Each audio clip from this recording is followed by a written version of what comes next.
ঈদ হলো এমন, এটা একমাত্র রোজাদারের জন্য আল্লাহ পাক নির্ধারণ করেছেন।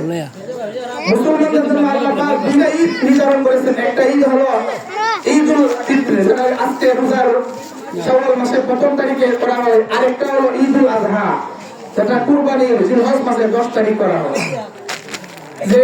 যে ব্যক্তি ৩০টা রোজা সম্পূর্ণভাবে আদায় করছে, আল্লাহ রাসূল বলেন জান্নাতের ৮টা দরজার মধ্যে একটা দরজার নাম হলো জান্নাতুর রায়্যান।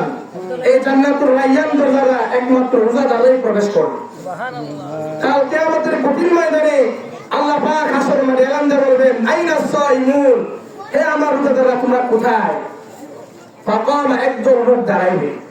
আল্লাহ রাসূল বলেন, আল্লাহ পাক বলেন, এই রোজাদারকে আদেশ করা হবে, যাও এই যে জান্নাতুর রায়্যান দেখতেছো, এই জান্নাতের রায়্যানে তোমরা প্রবেশ করো। তো সমস্ত রোজাদাররা হাসতে হাসতে জান্নাতের রায়্যানে প্রবেশ করবে।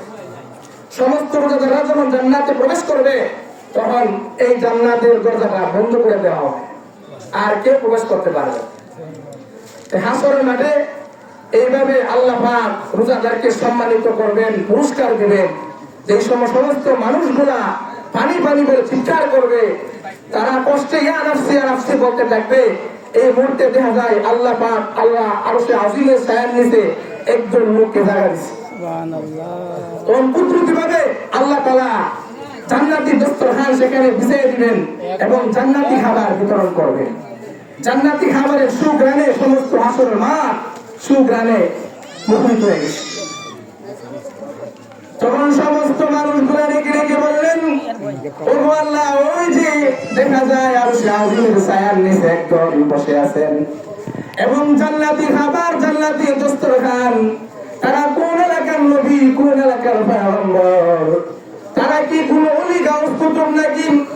আল্লাহ তখন এলাকায় বললেন, না, কোন এলাকার নবী না, তারা এলাকার কোন বড় আল্লাহর ওলি না, তারা হলো সাধারণ মুসলমান।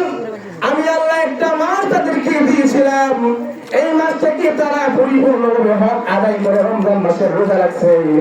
খাবার করে থাকা সত্ত্বেও, খাবারের হিতা থাকা সত্ত্বেও খায় না। আল্লাহ পাক বলেন, তাদেরকে আমি আজকে এই মর্যাদা দান করেছি। এই জান্নাতি খাবার খেতে গেলে রমজানের মাসের রোজা রাখতে হইব। আমরা যারা রোজা রাখছে না, তারা একদিন বুঝে আসবে, যখন কিয়ামতের কঠিন ময়দানে যখন তারা পানি পানি বলে চিৎকার করবে। হাদিসের কিতাবের মধ্যে আছেন, তখন তারা এমন ভাবে পানির তৃষ্ণার্ত হবে, পানি দাও পানি দাও বলে চিৎকার করবে। তখন এইভাবে ৭০,০০০ বছর পর্যন্ত ডাকতে থাকবে।